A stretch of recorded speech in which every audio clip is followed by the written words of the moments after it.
ઠંડીમાં ખાવાની મજા આવે ને તેવો એકદમ ટેસ્ટી હેલ્ધી ચટકારેદાર નાસ્તો. હેલો ફ્રેન્ડ્સ, હું છું શીતલ. તમારું સ્વાગત છે મારા કિચનમાં. આજે આપણે બનાવીશું લીલા વટાણામાંથી એકદમ super tasty naan bomb, pizza bomb કે બાળકોના ફેવરિટ એવા ચીઝવાળા આ ઠેચા બોમ્બ બનાવીશું. એ પણ એકદમ હેલ્ધી રીતે ઘઉંના લોટમાંથી અને લીલા વટાણામાંથી. તો ખાવાની ખૂબ મજા આવશે. તો ચાલો રેસીપી બનાવી.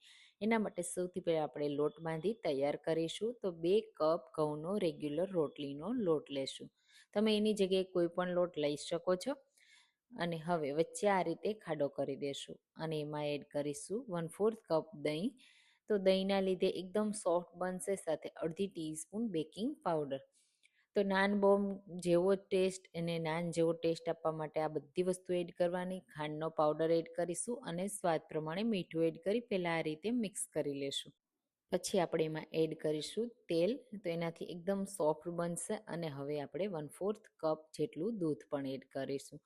દૂધ અને દહીં બંને એડ કરશો ને એકદમ નાન જેવો ટેસ્ટ આવશે, પીઝા જેવો ટેસ્ટ આવશે. મિક્સ કરી દઈશું. અને હવે જો જરૂર લાગે ને તો તમે દૂધ પણ એડ કરી શકો અને પાણી પણ એડ કરી શકો છો. તો હું થોડું પાણી એડ કરીશ અને હવે આ મીડિયમ સોફ્ટ એવો લોટ બાંધી તૈયાર કરીશું. બહુ કઠણ નહીં બાંધીએ અને એકદમ ઢીલો પણ નહીં, એવો બાંધી તૈયાર કરીશું. આ રીતે મસળતા જશું અને લોટ બાંધીને તૈયાર કરીશું. તો તમે લીલા વટાણામાંથી ક્યારેય નાન બોમ્બ ટ્રાય કર્યા છે કે નહીં, ચોક્કસથી મને કહેજો.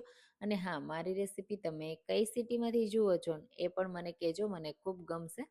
તમે જુઓ અહીંયા સરસ રીતે લોટ બાંધી મેં તૈયાર કરી લીધો છે અને આ રીતે સરસ બંધાઈ ગયો છે. તો થોડું આપણે એને સોફ્ટ બનાવવા માટે થોડું તેલ એડ કરીશું, જેનાથી મોઇસ્ટ રહે અને એકદમ ડ્રાય ના થઈ જાય.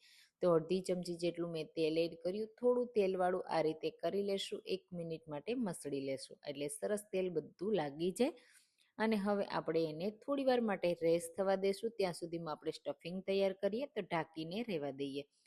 સ્ટફિંગ બનાવવા માટે પહેલાં આપણે ઠેચા ચટણી તૈયાર કરીશું. એના માટે પેનમાં 1 ટેબલ સ્પૂન તેલ એડ કરીશું. તેલ થોડું ગરમ થાય એટલે થોડું જીરું એડ કરીશું અને લસણ એડ કરીશું. થોડું લસણ વધારે એડ કરવાનું, સાથે તીખી લીલી મરચી. એનાથી ટેસ્ટ છે ને બહુ સરસ એવો આવશે. અને આ જે ઠેચા બોમ્બ છે ને એ ઓછા મસાલામાં તૈયાર થઈ જશે. લસણ અને મરચીને થોડી હળવી સાતળી લેશું. પછી એડ કરીશું લીલા વટાણા. તો હું અહીંયા 1.5 કપ લીલા વટાણા લઉં છું. અને હવે એને પણ આપણે સોફ્ટ થાય ને ત્યાં સુધી થવા દેવાના છે. તો તેલમાં આ રીતે સાતળવાથી વટાણા સરસ એવા અંદર સુધી કૂક થઈ જશે અને એનો કલર પણ ખૂબ જ સરસ રહેશે. અને વટાણા છે ને ખાતી વખતે બિલકુલ કાચા પણ નહીં લાગે. આ રીતે થોડી વાર માટે આપણે કૂક કરી લેવાના. તો જેટલા તમને ઠેચા સ્પાઇસી પસંદ હોય ને એ રીતે તૈયાર કરવાના. સાથે 1/4 કપ સિંગદાણા એડ કરીશું. તો મારી પાસે શેકેલા છે એટલે મેં લાસ્ટમાં એડ કરીએ. જો તમારી પાસે શેકેલા ન હોય ને તો પહેલાં એડ કરી દેવાના અને એને પણ થોડી વાર માટે સાતળી લેવાના. પછી એમાં એડ કરીશું ફ્રેશ લીલા ધાણા. તો જેટલા તમને પસંદ હોય ને એ રીતે ડાળી સહિત એડ કરવાના. એનાથી ફ્લેવર ખૂબ સરસ આવે, સાથે ખૂબ જ હેલ્ધી આપણે એના ગુણધર્મો પણ મળી રહે. બસ આ રીતે સરસ રીતે મિક્સ કરતા જશું અને થોડી વાર માટે ફરીથી થવા દેશું. એટલે જો વટાણા સિંગદાણા કાચા હશે ને તો પણ કૂક થઈ જશે. તો ટોટલ આપણે 5 મિનિટ લાગી છે, થઈ ગયા છે. તો નીચે ઉતારી થોડા ઠંડા કરી લેશું અને પછી મિક્સર જારમાં એડ કરી દેશું. અને પછી આપણે એનો અધકચરો મસાલો તૈયાર કરવાનો છે. એકદમ ફાઇન નથી કરવાનો, જેવા ઠેચા હોય ને એ રીતે તમે ચોપરમાં એડ કરીને કે ખાણી દસ્તામાં ખાંડીને પણ તૈયાર કરી શકો છો. સ્વાદ પ્રમાણે મેં મીઠું એડ કર્યું છે અને હવે પહેલાં ગ્રાઇન્ડ કરી લેશું. તો મિક્સર જારમાં જ મેં કર્યા છે. અને આ રીતે તમે જુઓ અધકચરા રાખ્યા છે, એકદમ ફાઇન નથી કર્યા.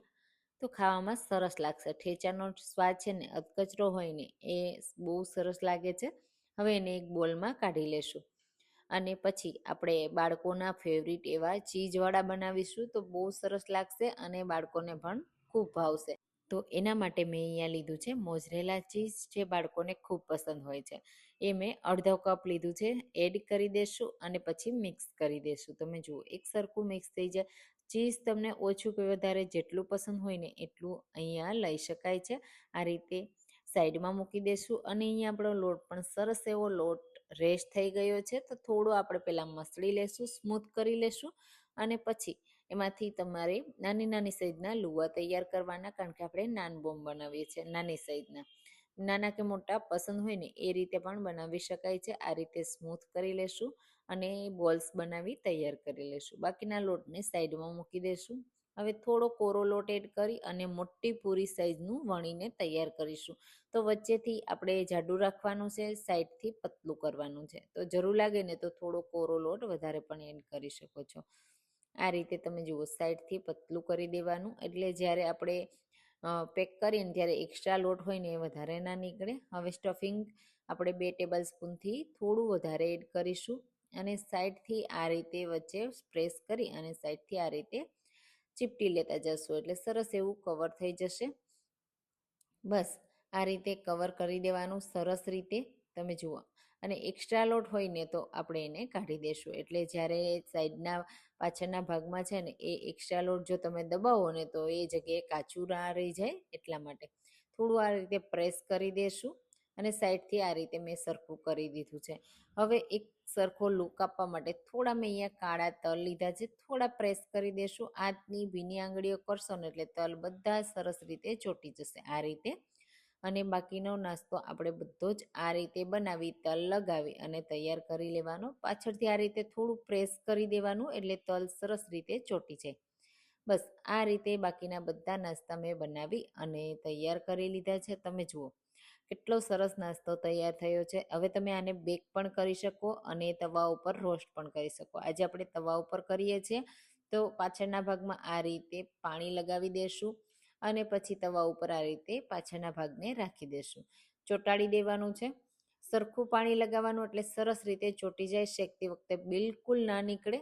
બધાને આ જ રીતે આપણે પાણી લગાવી અને રાખી દેવાના અને થોડી વાર માટે થવા દેવાના, શેકાવા દેવાના. પછી આ રીતે લોઢીને ઊંધી કરી દેવાની અને પછી ફેરવતા જવાનું. ગેસની ફ્લેમ લો ટુ મીડિયમ રાખવાની, એટલે ઝડપથી બળી ના જાય અને અંદર સુધી કૂક થાય. આ રીતે બધી સાઈડથી ફેરવતા ફેરવતા શેકી લેવાના, એટલે એકદમ ફૂલીને દડા જેવા થશે, ખૂબ સરસ એવા શેકાઈ જશે અને ડિઝાઇન તો એટલી સરસ પડશે ને તો જોતાં જ ખાવાનું મન થઈ જશે. તો આ રીતે તમે જુઓ સરસ રીતે શેકાઈ ગયા છે. જો સાઈડથી જરા પણ કાચા લાગે ને તો ફરીથી શેકી લેવાના. ઉપરથી ઘી કે બટર લગાવી દેવાનું આ રીતે. અને જો તમને કોથમીરના પાન પસંદ હોય ને તો એનાથી પણ ગાર્નિશ કરવાના, તો લાસ્ટમાં એડ કરવાના. હું લાસ્ટમાં એને ગાર્નિશ કરીશ. બસ આ રીતે શેકાઈ જાય ને એટલે ડિમોલ્ડ કરી લેશું. આસાનીથી ડિમોલ્ડ પણ થઈ જશે.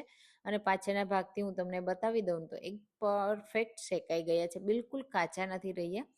તો ગરમા ગરમ ટોમેટો કેચઅપ સાથે ચટણી સાથે આ નાસ્તો સર્વ કરવા જેવો છે. નાના બાળકોથી લઈ મોટા બધાને ભાવશે. લીલા ધાણા પણ ગાર્નિશ કર્યા છે. હવે હું તમને ખોલીને બતાવી દઉં કે કેટલા પરફેક્ટ બન્યા છે. જોતાં જ ખાવાનું મન થઈ જાય એવા બન્યા છે ને. તો જો લીલા વટાણાનો આવો નાસ્તો ક્યારેય ટ્રાય ના કર્યો હોય ને તો તમે ચોક્કસથી ટ્રાય કરજો.